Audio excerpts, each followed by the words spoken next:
जय श्री राधा। आज की वीडियो में मैं आपको अहोई अष्टमी व्रत की कथा सुनाऊंगी।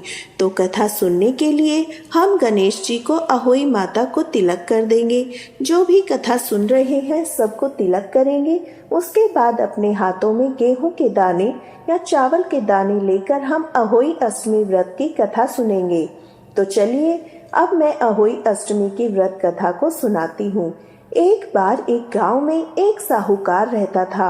साहूकार के 5 बेटे और एक बेटी थी। पांचों बेटी की शादी हो चुकी थी। बेटी अभी कुंवारी थी। कार्तिक का महीना चल रहा था। सभी के घरों में दिवाली की साफ सफाई लिपाई पुताई का काम हो रहा था। साहूकार के घर में भी लिपाई पुताई का काम शुरू हो गया। अहोई अष्टमी के दिन साहूकार की 5 बहुएं अपनी ननद के साथ मिट्टी लेने के लिए गई। अब वो खेत में मिट्टी लाने गई। जाके सबने अपने अपने तसले रख दिए। कोई खेत से कचरी तोड़ने लगी, कोई फल तोड़ने लगी, कोई फूल तोड़ने लगी। सब इधर उधर हो गई। साहूकार की बेटी ने सोचा, जब तक मेरी भाभियां यह सब कर रही है तब तक मैं मिट्टी भर देती हूँ। साहूकार की बेटी खदान से मिट्टी खोदने लगी। साहूकार की बेटी खुदाली से मिट्टी खोद रही थी। तभी अहोई अष्टमी माता के बच्चे उस खुदाली से कटते चले गए। जब 7 बच्चे कट गए तो अहोई अष्टमी माता हाहाकार करती हुई प्रकट हुई। अहोई माता का यह रूप देखकर साहूकार की बेटी डर गई और जोर जोर से रोने लगी। उसकी भाभियां भी वहां पे आ गई। अहोई अष्टमी माता ने कहा, तुमने मेरे सारे बच्चों को काट दिया है, मैं तुम्हारी गोद लूंगी। अब ये सुनकर साहूकार की बहुएं डर गई। साहूकार की बहुओं ने कहा, अगर आपने इसकी गोद ले ली तो हमारी सासू माँ हमें घर में नहीं घुसने देगी, वो घर से निकाल देगी। अहोई अष्टमी माता बोली, मैं इसने मेरे बच्चों को काटा है, गोद तो मुझे जरूर चाहिए। अगर इसकी गोद नहीं देना चाहता तो तुम अपने में से किसी की गोद दे दो। सारी बहुओं ने अपनी गोद देने से मना कर दिया। तभी साहूकार के बड़े बेटे की बहू ने कहा, हे अहोई अष्टमी माता, आप मेरी ननद की गोद मत लो, इसके बदले मेरी गोद ले लो। अहोई अष्टमी माता ने साहूकार के बड़े बेटी की जो बहू थी उसकी गोद ले ली। अब उस बहू के जो बच्चे पालने में खेल रहे थे वे पालने में ही खत्म हो गए, पालने में ही मर गए। जो स्कूल गए थे वे स्कूल में मर गए। जो आंगन में खेल रहे थे वो आंगन में मर गए। जब उसकी सारी संतान खत्म हो गई तो सास ने कहा, अब मैं तेरा क्या करूंगी। सास ने धक्के मारकर उसे घर से निकाल दिया। वह बेचारी गांव से बाहर जाकर जंगल में रहने लगी। वहां पर एक गाय रहती थी। गाय लंगड़ी थी, उससे चला नहीं जाता था। तब साहूकार के बेटे की जो बड़ी बहू थी वो गाय की सेवा करने लगी। इससे उसका भी टाइम पास हो जाता, गाय की भी सेवा हो जाती। उसने गाय की इतनी सेवा की कि गाय के पैर ठीक हो गए। गाय बहुत अच्छे से चलने लगी। अब 1 साल हो गया गाय की सेवा करते करते। गाय को बहुत अच्छा लगा।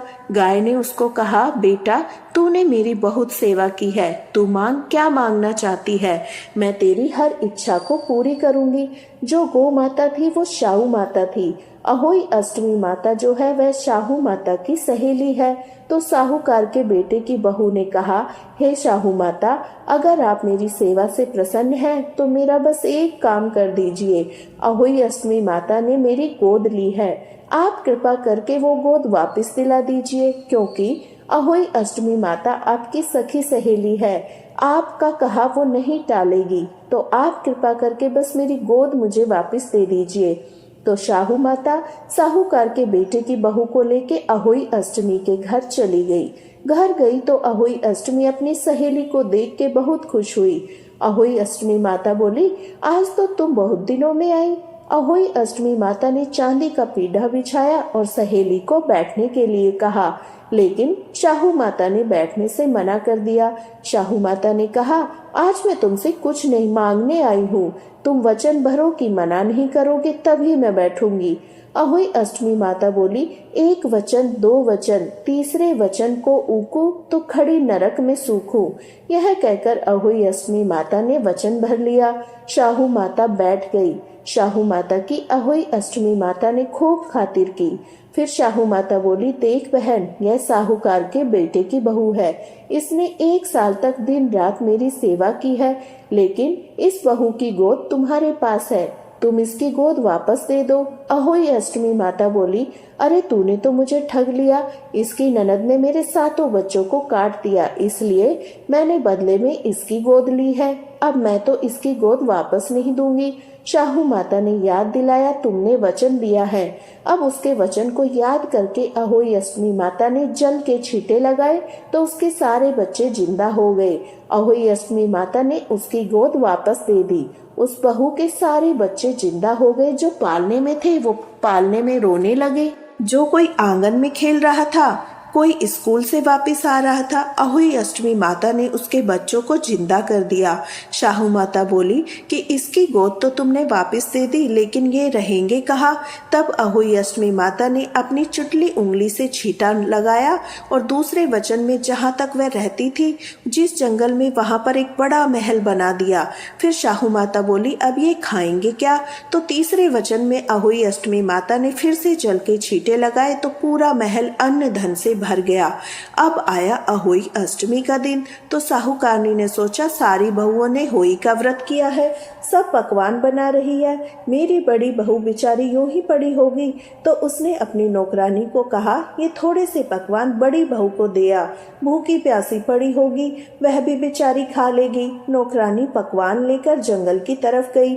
जाकर देखा, जिस झोपड़ी में बहू रहती थी उस झोपड़े की जगह तो बड़ा महल बन गया। बड़ी बहू कूड़े उतार रही है, बच्चे आंगन में खेल रही है, बहू कंडवारे बांट रही है। नौकरानी भागी भागी साहूकारनी के पास गई। आकर बोली, तुम्हारी बहू तो कंडवारे बांट रही है।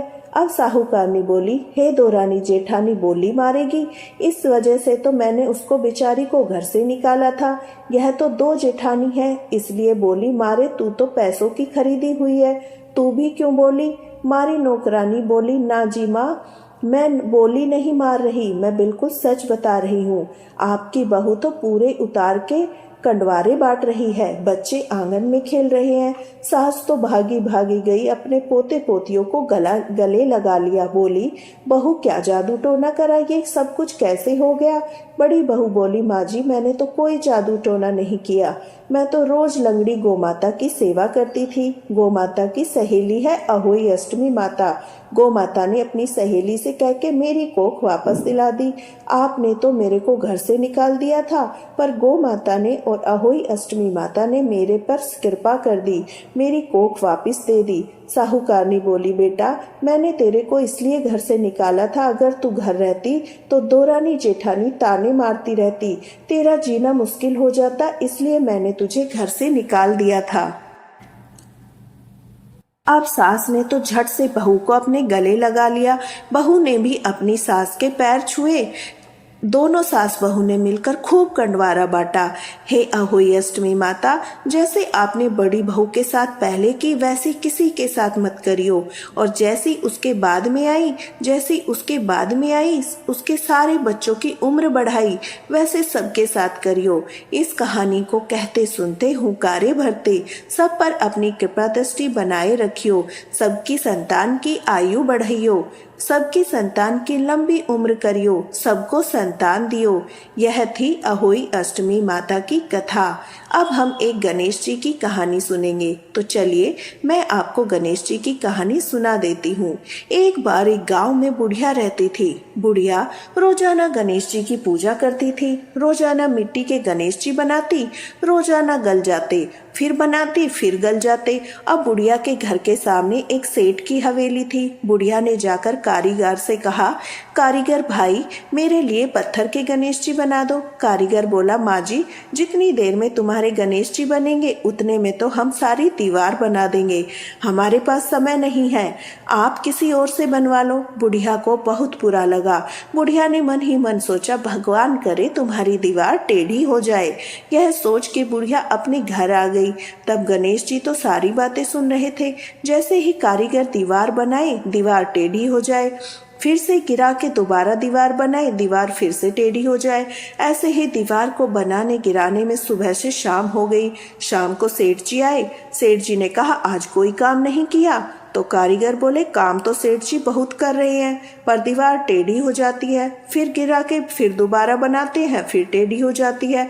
फिर कारीगर ने बुढ़िया के आने की सारी बात बताई। सेठ जी ने कहा, मुझे बुढ़िया के पास लेकर चलो। कारीगर सेठ जी को बुढ़िया के पास लेकर गए। बुढ़िया के पास जाकर सेठ जी ने कहा, हे बूढ़ी माई, हम आपके पत्थर के नहीं सोने के गणेश जी बनवा देंगे, आप हमारी दीवार सीधी कर दो। गणेश जी तो सारी बातें सुन ही रहे थे। जैसे ही सेठ जी ने यह बात सुनी, गणेश जी ने दीवार सीधी कर दी।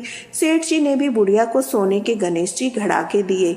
हे गणेश जी महाराज, जैसे आपने साहूकार की दीवार सीधी की, वैसे ही सबके काम सीधे करना। जैसे आपने बुढ़िया की मनोकामना पूरी की, वैसे ही सबकी मनोकामना पूरी करना। यह थी गणेश जी की कहानी।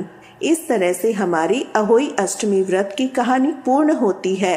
हे अहोई अष्टमी माता, इस कहानी को कहते सुनते हुंकार भरते सबकी संतान को लंबी उम्र देना, सबको संतान देना। जय हो अहोई अष्टमी माता की जय। कथा सुनने के बाद जो हमने हाथ में गेहूं के दाने लिए हैं, उनमें से थोड़े से दाने गणेश जी को, अहोई अष्टमी माता को और शाहू माता को समर्पित करेंगे। थोड़े दाने हम जल के लोटे में डाल देंगे और सूर्य देवता को अर्घ्य दे देंगे। अगर आप आधे दिन का उपवास करते हैं तो कहानी तक भी व्रत रखते हैं, तो फिर जितने भी गेहूं के दाने हाथ में हैं, उन सबको सूर्य देवता को अर्घ्य देंगे। अगर आप रात को तारे देख के व्रत खोलते हैं तो आप आधे गेहूं के दाने अपने पल्लू में बांध लें। रात को जब तारे निकलेंगे तो एक लोटा जल यह कहानी सुने हुए गेहूं के दानों से तारों को अर्घ्य देंगे। अगर आपको हमारी कहानी अच्छी लगी हो तो हमारे चैनल श्री राधा को जरूर सब्सक्राइब करें। वीडियो को लाइक करके जाना। धन्यवाद।